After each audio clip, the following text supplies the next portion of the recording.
sometimes dying, breaking down their immune systems. There's better men and women than you. Jesus Christ, that's him out there in the cold, the least among men. And if those aren't the least among men, I don't know who is.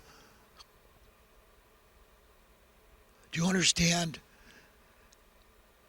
I'm glad I feel guilt and shame and my share of culpability in this.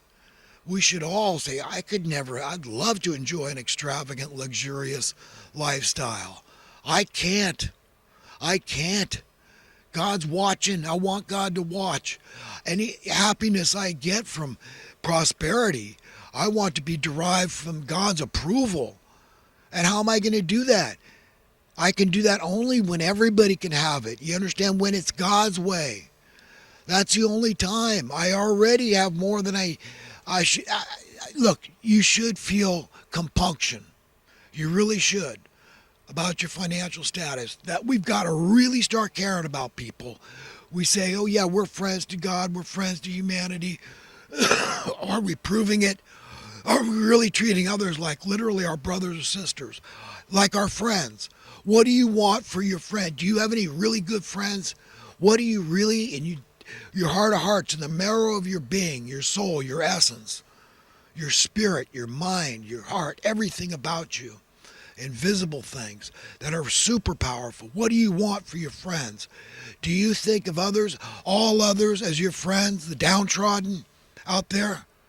Do you? The people suffering and dying these wars? It's not the answer. The Russians could never win this war with Ukraine. The Ukrainians could never win this war with the Russians. The Irish people could never win the war with the Southern Irish people. The Southern Irish people could never win the war with violence. Never. People just get sick of it and they say, that's it. Mothers start telling their boys, no, no, stop it. Your brother was killed. And no, no, no. That's how they end. When the women get angry. The women got to get pissed off. They're the nurturing ones. They're the mothering ones. They're the ones that nest. They value shelter more than anyone because they're the baby makers, for God's sake. We can understand it. So they're the ones that really need to stand up in behalf of others. So no matter how good your life is, ladies, we all need to say, no, no, we're done with this. Trying to condition us, indoctrinate us to be tolerant of this perpetual, ever-growing crisis of homelessness, saying, just too overwhelming, we don't know what to do, whoa, all this, while we spend $50 billion a year on housing for poor people that can't afford it, and $100,000 a year per inmate per year in California for criminals. That's what we're willing to do.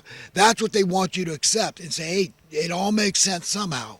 Don't question it. Don't want to rock the boat. Status quo, status quo. It's working good for them. See, I'm driving my new cars. I got my nice houses. Hey, I'm doing good. Should have got into the business I'm in. Shouldn't have been a loser. Shouldn't have been defective. Something's wrong with you. And all those people, that huge swath of the population, all those factory workers, oh my God, they should have got an education. All those people are doing jobs that require minimal skills and education. Oh, the huge swaths of people, depending on your job title, your job description, you deserve to be marginalized and subjugated and cheated out of fair pay. You don't deserve to get ahead. You don't deserve a middle-class life. You don't deserve any financial security. You don't deserve to be a homeowner. Well, the America I remember as a child afforded you those things. Everybody had dignity. I mean, it was screwed up as hell with the assassination of JFK. That's evil as hell, man. Knowing that he was getting rid of the Federal Reserve and now we're in debt to these people $30 trillion. All of a sudden his plans were scuttled because he was murdered. He was already circulating a new dollar, for God's sake. The war in Vietnam, yeah, it was screwed up. It was screwed up when I was a kid. But, God, we've gone down the tube so far, and that's constructive criticism. That's saying, hey, you can tolerate it if you want, but man, I got to face my own, or it might be today. Okay, we don't own ourselves. Remember that. Always remember that. Yeah, on any of your achievements, accomplishments, they came from above. Unless you created your brain and your hands and feet and arms, etc., etc., all glory to God. Okay? You didn't do squat. You don't own yourself. We will give account. Okay? And we should have some compunction about that. The fear of the Lord. Okay? Like King Solomon's at the beginning of wisdom. Say, wow. Man, oh man, things sure look different from God's point of view than from this secular world system. Liars, cheaters, thieves, deceivers, murderers. Ugh, they're sick and twisted people running the show, man. For now, thank God that the story, the good news in the New Testament Bible, scriptures. Oh my God, God takes over, okay? And I'm telling you what, they're going to try to fight it, these evil men. But, we've got good people in the military, at least here in America, and they're all finding out. I've told these stories about these high-ranking military saying, hey, it sounds supernatural, bizarre, maybe untrue, paranormal, but these crafts, these lighted crafts are showing up outside the nuclear missile sites, and they're deactivating the missiles. We can't shoot them if we needed to.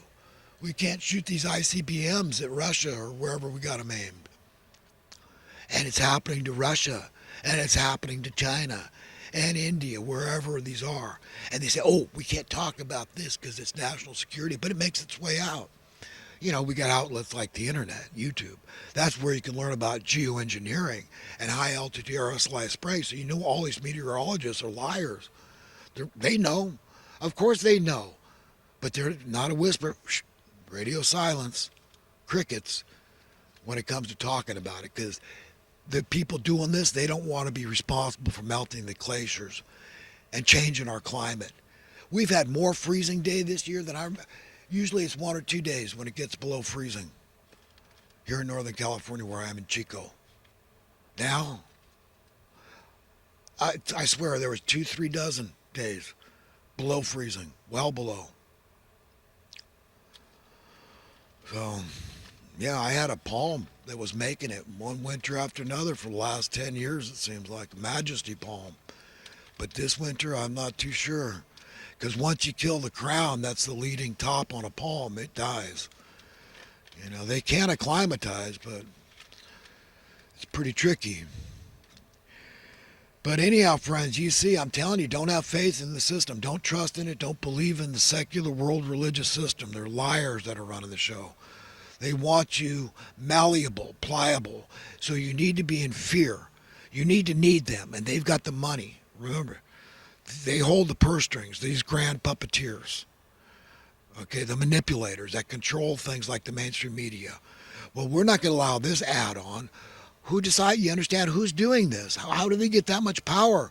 These are the deciders. They say, no, we're usurping the jury, and we are the jury, and we're not going to give account. We're not going to answer to you.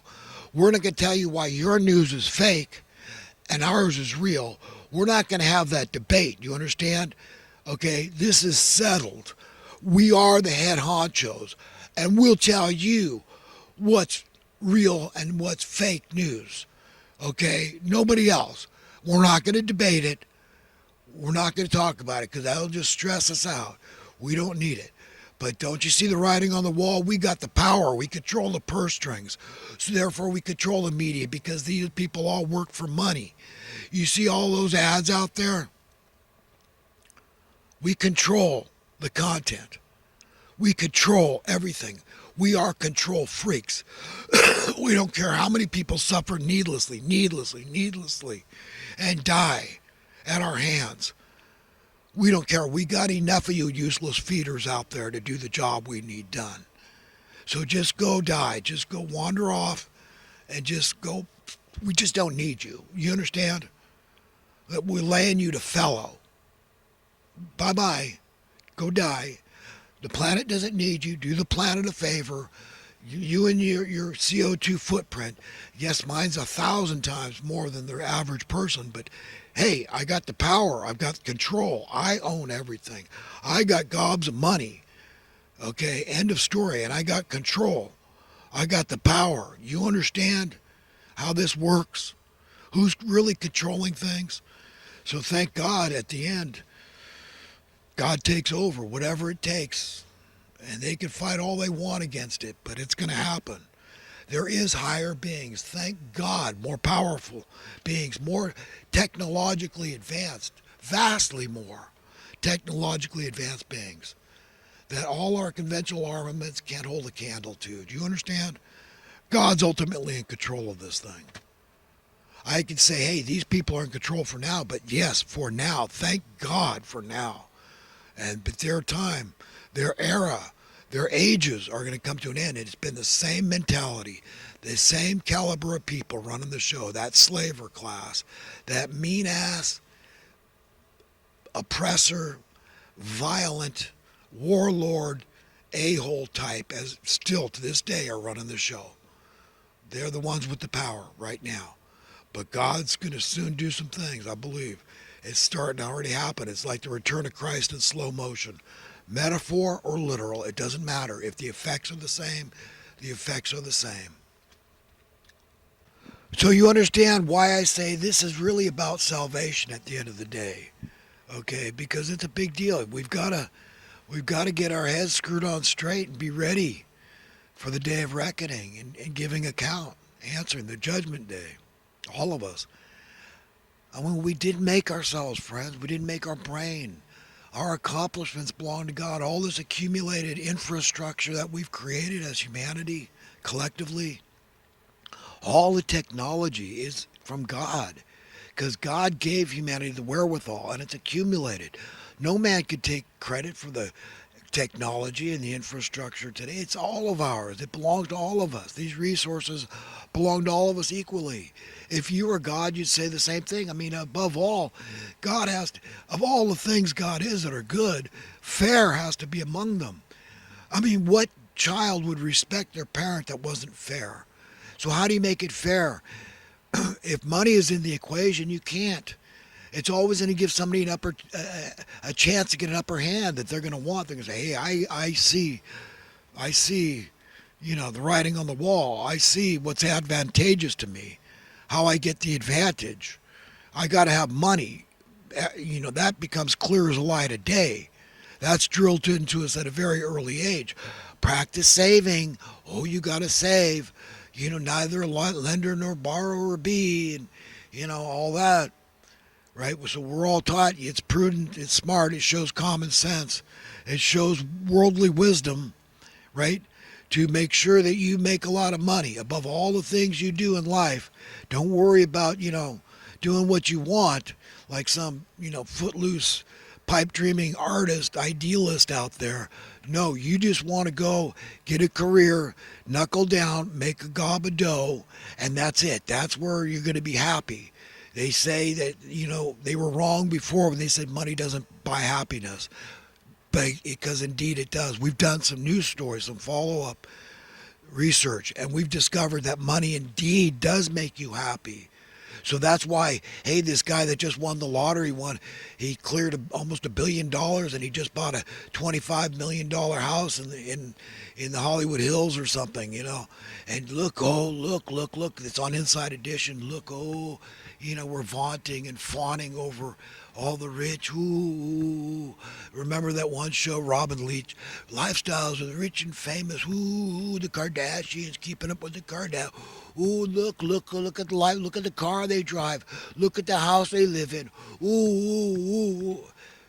And where's God in all this? Oh, you're religious. Oh, get away. Separation, church and state. Get away. Get out of our schools. Kick God out. Kick all your religious people. You're troublemakers. You're un-American trash. I mean, where did that come from? That's devolution. Devolution. There's a new word. Devil, D-E-V-E-I-L, lution, in our schools. Taking God out. You want to end these school shootings? Invite God back into the classroom. This is evil. Our Constitution is based on God-given rights. Don't you know that? People got to know our history, our very brief history, and be empowered and say, I'm going to fight these MFers, man. Ladies, get on board. You're the nurturers. You're the moms. You're the mama bear. And if you see all your citizenry men as your own children, and you'll feel that pain, you'll say, what if that was my child out there suffering needlessly in the cold, breaking down their immune system, sometimes dying? Don't you want it like a mother hen? You put them under your wings, right, ladies?